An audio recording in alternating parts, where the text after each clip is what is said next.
नमस्कार। आदर्श शिक्षा समिति श्री आज हम कक्षा चतुर्थी विषय हिंदी वीडियो क्रमांक 2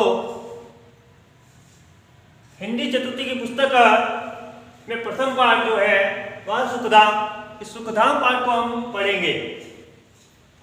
सुखधाम पाठ में ये जो चित्र आपको दिख रहा है मानचित्र माँ भारती का, इसके बारे में बताया गया है। मैं आपको कहना चाहता हूँ, ये एक चित्र माँ भारती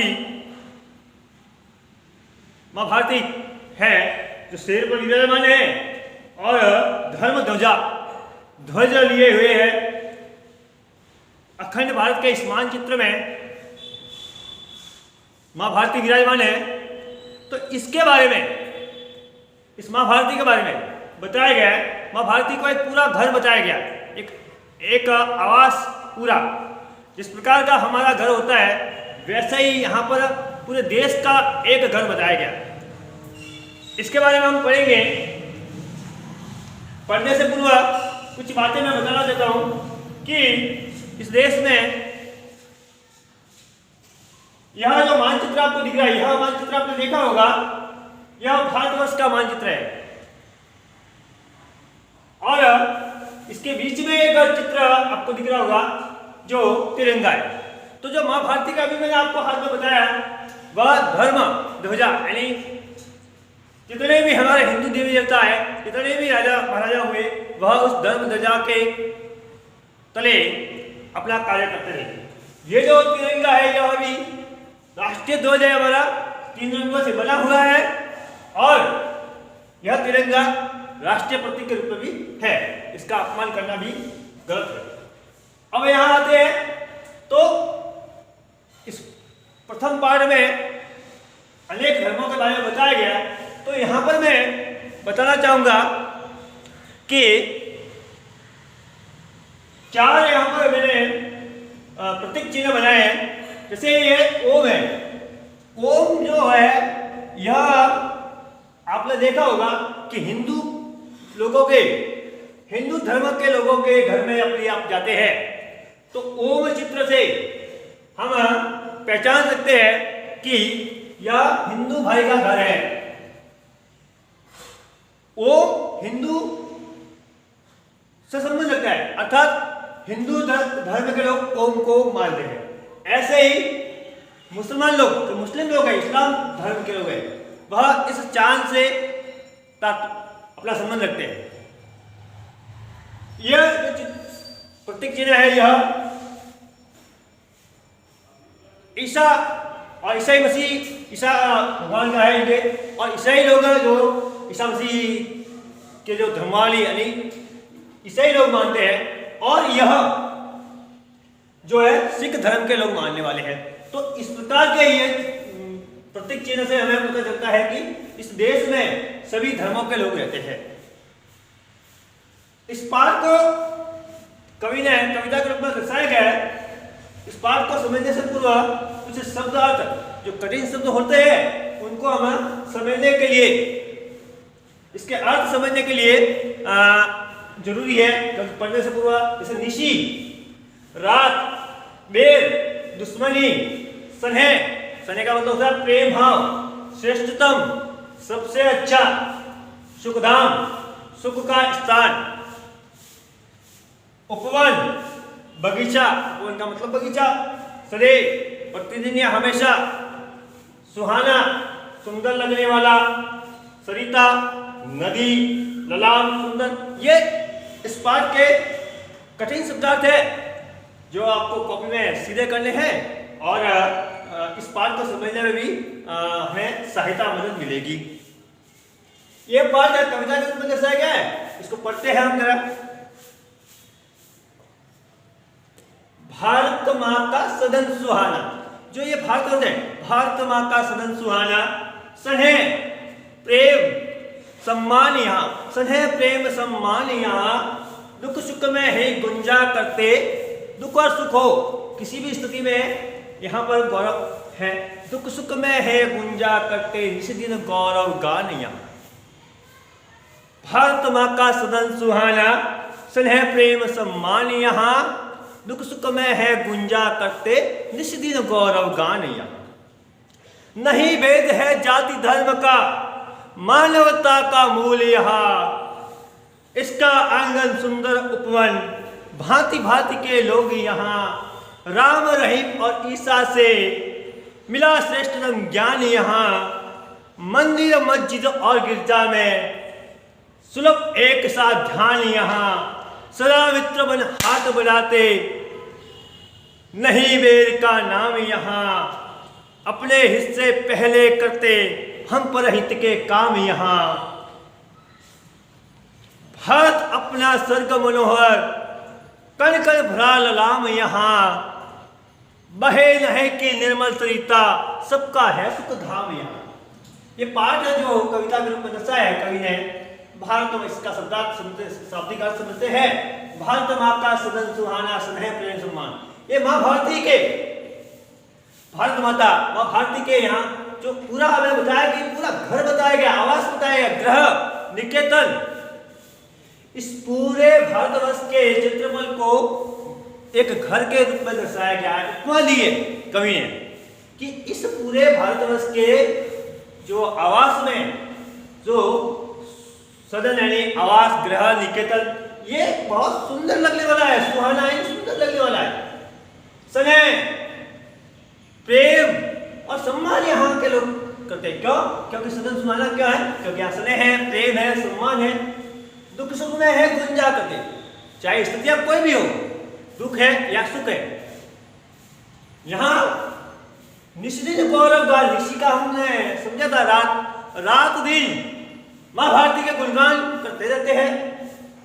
नहीं भेद है जाति धर्म का, और विभिन्न धर्म है यहाँ पर, हिंदू, मुस्लिम, सिख, ईसाई, पारसी, अनेक धर्म, बौद्ध, जैन, अनेक धर्मों के लोग रहते हैं इस देश में, इस माँ भारती के क्षेत्रफल में। तो इस सारे धर्म के लोग, और कितने ही जातियां, सैकड़ों जातियां रहती है, इन सैकड़ों जातियां धर्मों के लोग रहने के बावजूद भी यहाँ कोई किसी प्रकार का भेद नहीं है।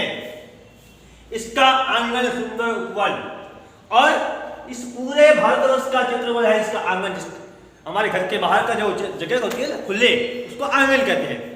यहाँ पर जो पूरे भारतवर्ष के आंगन में एक बगीचे के रूप में बताया गया, दर्शाया गया कि एक पूरा बगीचा उपमा दी गई उसको, बगीचे की। क्यों दी गई? कवि ने इसको बगीचा क्यों कहा है, इसका भी उन्होंने जो दिया, भांति भांति के फूल। या हम जब कभी किसी बगीचे में, बाग में जाते हैं, उपवन में जाते हैं, तो वहां पर एक ही प्रकार के फूल होंगे तो हमें लगेगा कि कोई सुंदरता नहीं होगी उसमें, लेकिन उसमें विभिन्न प्रकार के फूल होंगे, अनेक अनेक प्रकार के फूल होंगे, तो वह बगीचा बहुत सुंदर लगेगा। इसी तरह इस माँ भारती के अंदर अनेक धर्मों के रूप में अनेक लोग रहते हैं, हिंदू, मुस्लिम, सिख, ईसाई, बौद्ध, जैन, अनेक धर्मों के, पारसी, अनेक धर्मों के लोग, और विभिन्न हजारों सैकड़ों जातियां रहती है। तो अलग अलग प्रकार के लोग रहने से कवि ने इसको फूलों की संख्या दी कि भांति भांति के फूल हैं, भांति भांति के लोग हैं, और जब भांति भांति अलग अलग फूल होते हैं तो सुंदर बगीचा लगता है। यहाँ पर उसने यही बताया कवि ने कि अलग अलग प्रकार के लोग रहने से यहाँ पर बहुत सुंदरता बढ़ी है। फिर बोला राम रहीम और ईसा से, भगवान श्री राम अयोध्या में इनका, श्री राम इनका अभी मंदिर बन रहा है, ऐसे श्री राम है, रहीम है, ईसा जो मुसलमानों के रहीम है, ईसा मसीह के ईसा है, ऐसे महान पुरुषों से, महापुरुषों से हमें जो मिला है ज्ञान, वह श्रेष्ठतम ज्ञान है, मिला श्रेष्ठतम ज्ञान है।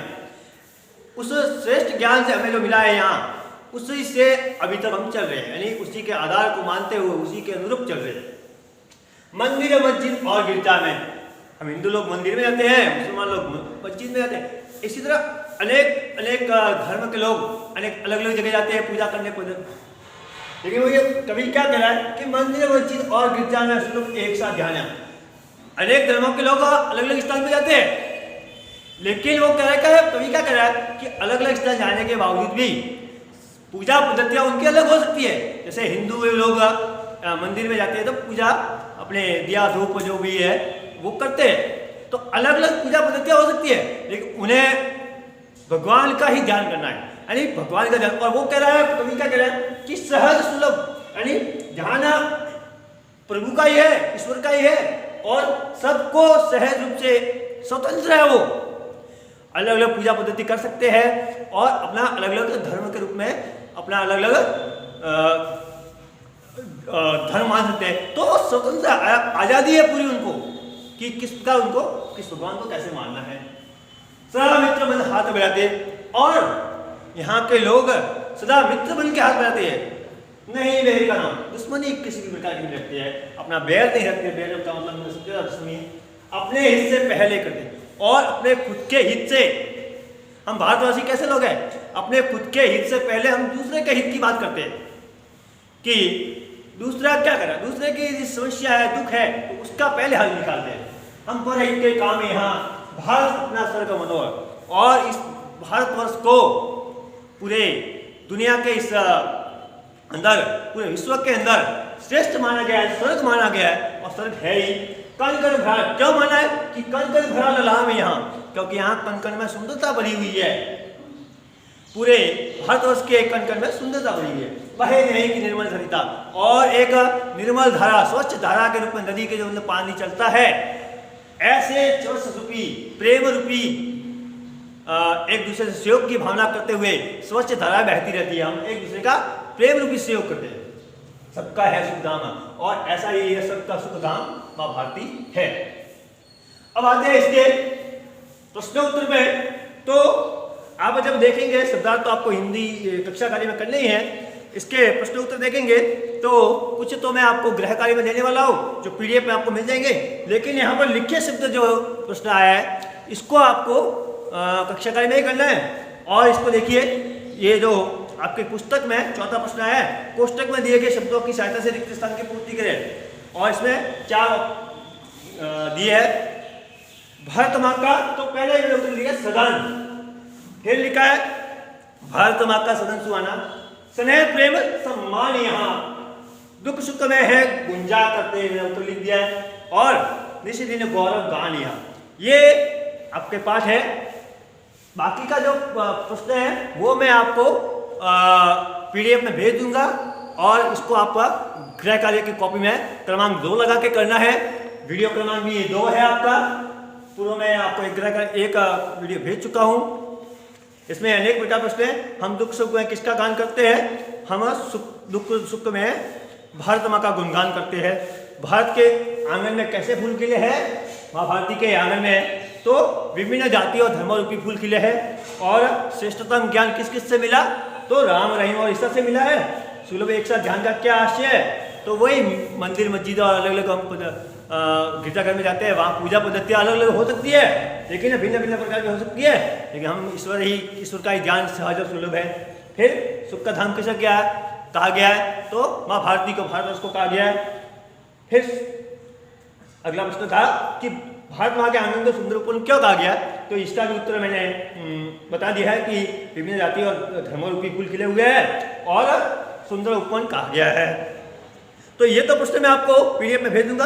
एक जो भाषा की बात है, इसका एक प्रश्न मैंने पीडीएफ में भेज दिया है। और दूसरा जो प्रश्न है, अंतिम प्रश्न है कि पाठ में सुंदर उपवन शब्द आया है। ये जो सुंदर उपवन शब्द आया है, सुंदर उपवन शब्द आया है, ये शब्द को बोल रहा है कि यहाँ उपवन शब्द की विशेषता, ये इसकी विशेषता है। और विशेषण का शब्द का क्या है, परिभाषा क्या है, संज्ञा या सर्वनाम की विशेषता बताने वाले को विशेषण कहते हैं। तो उपवन यानी बगीचा, और बगीचा कैसा है, सुंदर।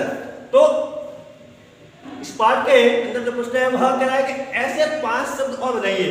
तो उपवन शब्द बगीचा, इसकी सुंदर विशेषता बता रहा है, संज्ञा शब्द है और इसकी विशेषता बता रहा है। तो ऐसे ही आपको 5 शब्द, जैसे सुंदर पुस्तक, सुंदर सुलेख, सुंदर भैया, सुंदर बहन, सुंदर कक्षा, ऐसे हम सुंदर लगा के 5 शब्द बना सकते हैं। तो ये प्रश्न आपको कॉपी में करने हैं। अगले वीडियो को हम आगे देखेंगे। नमस्कार।